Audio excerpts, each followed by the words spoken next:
अब न वफा होगी न वफा की बात होगी, अब न वफा होगी न वफा की बात होगी, अब जिनसे भी मोहब्बत होगी एग्जाम के बाद होगी। जय हिंद, सबको मेरा प्रणाम नमस्कार है। प्यारे साथियों, आज मैं आ चुका हूँ उस सीरीज में, उस सेशन में जो कि मैंने पिछले वीडियो में चर्चा किया था। प्यारे साथियों, ये है हमारा 75 डेज हार्ड चैलेंज का पहला डेज।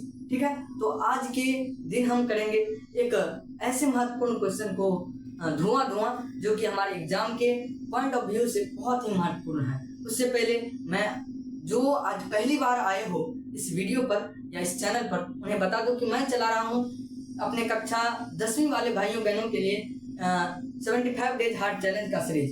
तो इसमें मैंने कहा था कि आप लोग एक कॉपी बढ़िया सब तैयार कर लेना इस 75 हार्ड चैलेंज के लिए।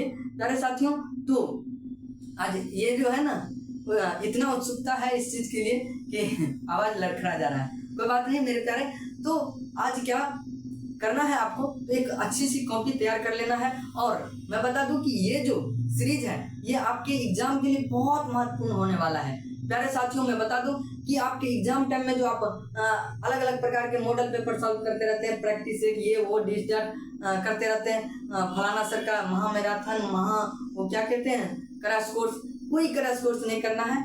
इस जो मैथ्स का 75 डेज हार्ड चैलेंज है, इससे आपको अपने एक कॉपी में बना लेना है और इतना अच्छा से बनाना है, इतने जैसे हम पढ़ा रहे हैं उस तरीके से आपको पढ़ना है और उसी तरीके से आपको एग्जाम में छापना है। ठीक है मेरे प्यारे, मैं बता दे रहा हूँ कि अगर मैं 75 डेज हार्ड चैलेंज में अगर 75 वीडियोज भी मैं डालता हूँ तो आपके एग्जाम में अगर शॉर्ट क्वेश्चन 30 आता है तो बनाना कितना है 15, कितना बनाना है 15, तो आपके पास रहेगा 75, कितना 75 क्वेश्चन में से 15 आएगा मेरे भाई। ये चैलेंज है और इस हार्ड चैलेंज का मतलब ही है 15 में 15 क्वेश्चन बनाना है, 30 नंबर लाना है। ठीक है, 8 में से 4 बनाना है। ठीक है, और लॉन्ग क्वेश्चन 8 में से 4 बनाना है और सारे बनेगा।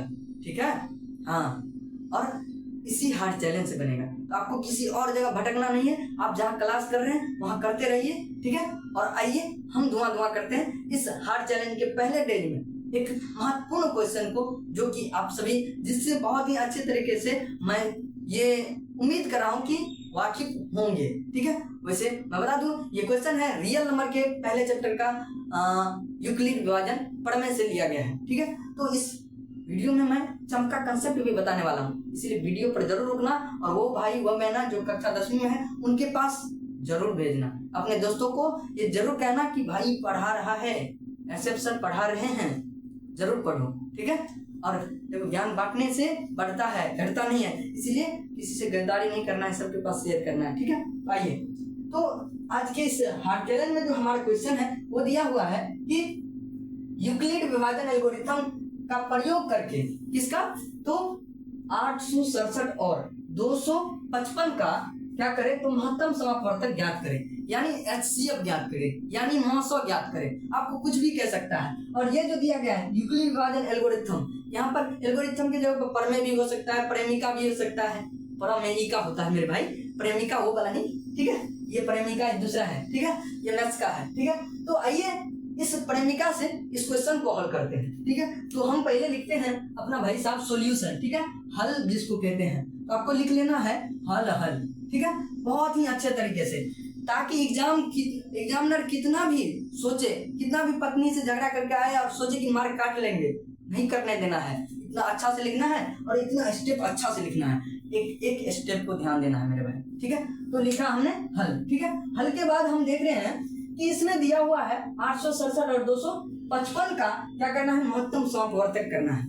तो प्यारे साथियों, मैं आपको बता दूं कि इसमें हम लोग जो लिखते हैं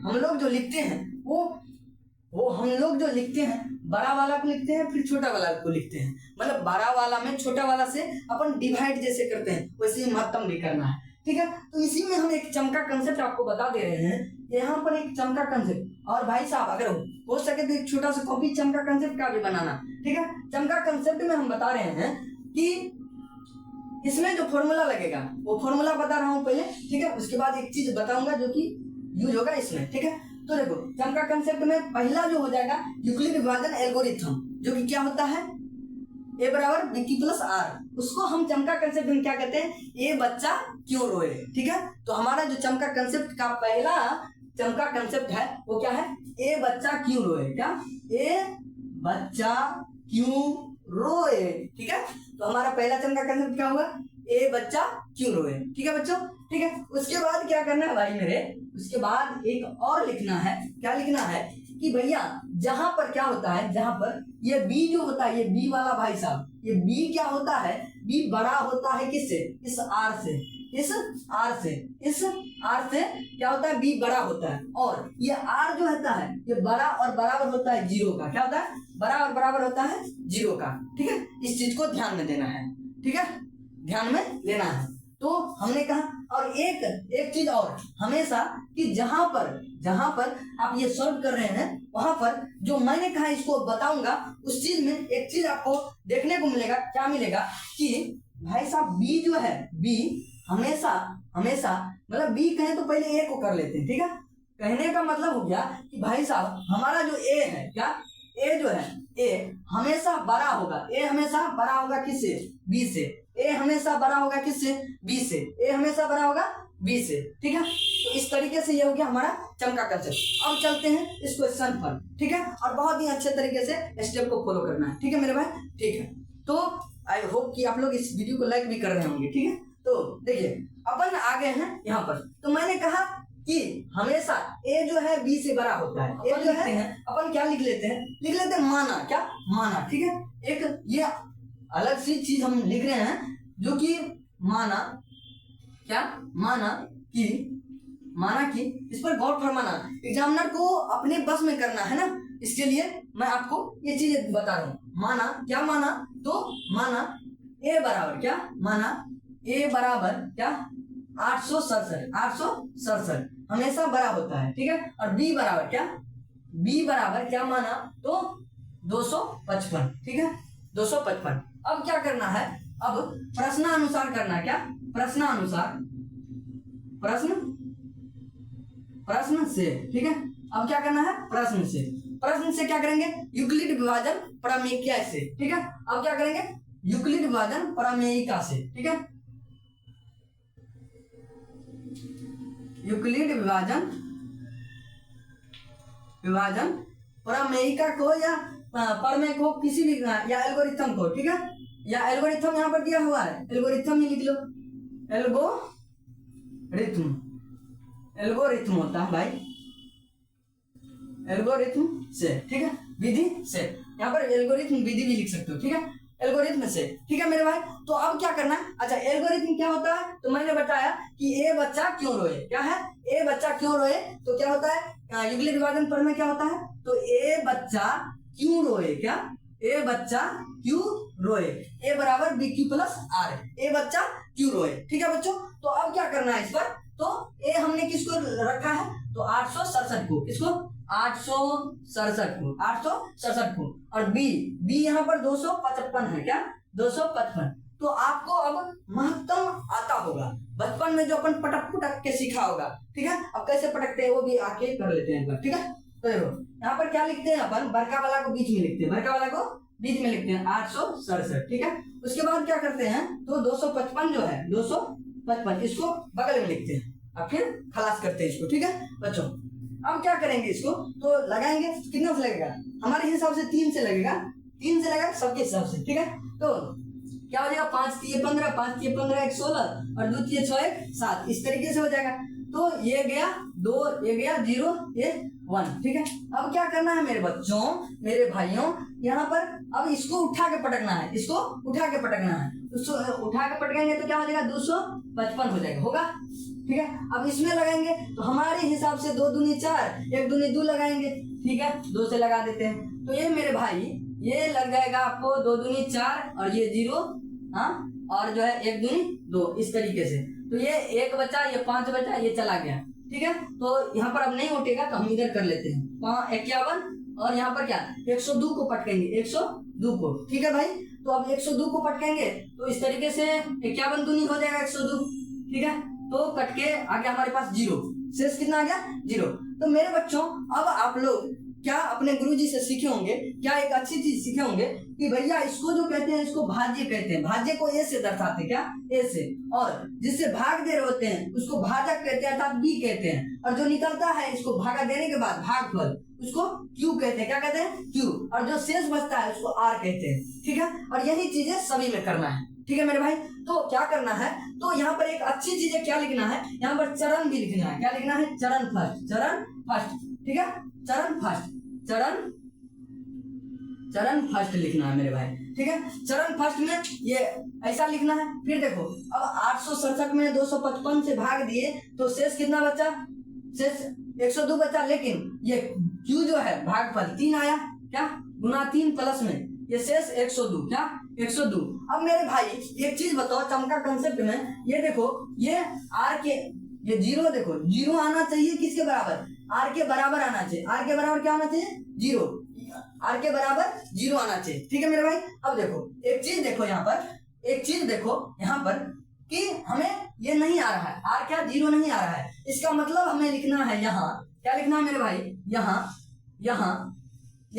आर बराबर नहीं है जीरो, आर बराबर नहीं है जीरो। उसके बाद भाई मेरे अगला चरण लिखे, नहीं आया तो फिर अगले बार बैंड बजाएंगे, तो अगले चरण में बैंड इसका बजेगा कि नहीं देख लेते हैं, ठीक है। तो चरण इसका क्या करते हैं सेकंड, ठीक है, चरण सेकंड। इसमें देखो मेरे भाई चरण सेकंड में 255 आ गया है, एक ही जगह पर कौन आ गया है 255, क्या आ गया है 255, ठीक है 255 ए का जगह ले लिया है। उसके बाद इसमें देखो बी का जगह कौन ले रहा है, तो ये ले रहा है 102, क्या 102, फिर इसका क्यू का जगह ले रहा है 2, क्या 2, फिर प्लस शेष में देखो 51 आया है, क्या 51। अब फिर देखो मेरे भाई कि यहाँ पर 51 देखो जीरो नहीं आ रहा है, तो फिर लिख देंगे यहाँ पर, क्या लिख देंगे यहाँ लिख देंगे, यहाँ आर बराबर क्या है, यहाँ आर बराबर नहीं है जीरो, आर बराबर नहीं है जीरो, यहाँ आर बराबर नहीं है जीरो। उसके बाद अब नहीं आया जीरो तो फिर अगला चरण में देखेंगे कि इसका क्या होता है, ठीक है मेरे भाई। तो चरण थर्ड, ठीक है चरण थर्ड। अब देखो मेरे भाई चरण थर्ड में क्या करेंगे, फिर से करेंगे, तो देखो चरण थर्ड हमारे पास ये आया है, ठीक है। तो चरण थर्ड में ए का जगह लिया है 102, क्या लिया है 102, ठीक है 102 बराबर बी का जगह लिया है 51, ठीक है 51 गुने क्यू का जगह लिया है 2, ठीक है प्लस में आर का जगह लिया है 0। देखो मेरे भाई यहाँ पर जीरो आ जा रहा है, आर क्या आर आ जा रहा है जीरो, आर जीरो आ जा रहा है, इसका मतलब आर जो जीरो आ गया, तो आर में जो जीरो आया और जीरो जो आया इसको लाने के लिए जो बी होगा अर्थात जो भाजक होगा वही इसका मौसा होगा, अर्थात ये जो बी होगा वही इसका मौसा होगा। कहने का मतलब है मेरे भाई, इसका मौसा यहाँ पर जगह है भाई नहीं है, इधर लिख देता हूँ, अर्थात इसीलिए मौसा बराबर क्या लिख देना है 51, क्या 51, ठीक है। तो ये मेरा भाई ये ओरिजिनल आंसर है, ठीक है मेरे दोस्त। तो इस तरीके से इसको बना लेना है भाई। मेरे गर्मी बहुत ज्यादा है, मैं घाम चुका हूँ, देखो पसीना हो चुका हूँ, ठीक है मेरे भाई।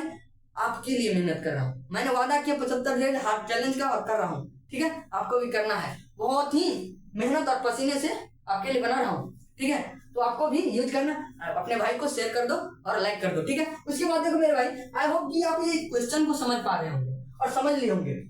मैंने क्या किया, एग्जामिनर को क्या लिख के देना है कॉपी में कि इस तरीके से क्वेश्चन होगा, हल लिखना है माना की, कोई कुछ भी कहे लिखना है माना की, क्या लिखना है माना की, क्योंकि हमको यहाँ पर नहीं दिया है कि भैया कि तुम्हारे पास ए दिया हुआ है, ये तो नहीं दिया हुआ लेकिन ये लिखा हुआ है, ठीक है लिखा हुआ। तो अपने तरफ से इस चमका कंसेप्ट से एसएफ सर के चमका कंसेप्ट को देख करके अपन मानेंगे ए बराबर 867 है और बी बराबर 255 है, ठीक है। उसके बाद एसएफ सर के हिसाब से तो नहीं, ये मैथमेटिशियन के हिसाब से यूक्लिड विभाजन लगाना है, ठीक है। यूक्लिड विभाजन लगा करके ए बच्चा क्यू रोए कहना है, ए बच्चा क्यू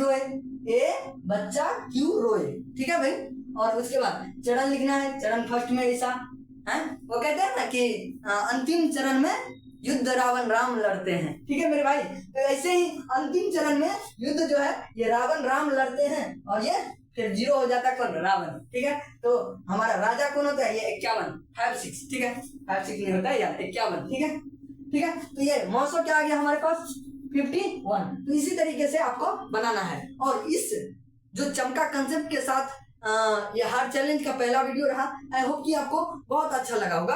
तो मैं आपको यहाँ एक और महत्वपूर्ण क्वेश्चन देता हूँ आपको, जो कि आपको बना करके कमेंट बॉक्स में कमेंट करना है। ठीक है मेरे दोस्त, और वो जो है क्वेश्चन आपको दिख जाएगा स्क्रीन पर। वो जो है 960 को 432 से क्या करना है, तो महत्तम समापवर्तक करना है। ठीक है, मतलब 432 और क्या 960, 432 और 960 का महत्तम समापवर्तक यूक्लिड विभाजन प्रमेयिका से बनाना है मेरे दोस्त। ठीक है, और आपको कमेंट कर देना उसका आंसर। ठीक है, ऑल द बेस्ट, आपको अच्छा लगा होगा ये वीडियो। ठीक है, मैंने जो कहा है शुरुआत में उस चीज को बहुत अच्छे से निभाना मेरे दोस्त, कि अब ना वफा होगी ना वफा की बात होगी, अब ना वफा होगी ना वफा की बात होगी, अब जिनसे भी मोहब्बत होगी एग्जाम के बाद होगी। मेरे दोस्त, झंडा गाड़ देना है और अंतिम चरण में अपने आप को राम साबित करना है। ठीक है, तो मिलते हैं नेक्स्ट वीडियो में, सेकेंड हार्ड चैलेंज में। ठीक है, उसमें जरूर बनना। ठीक है, तो जय हिंद।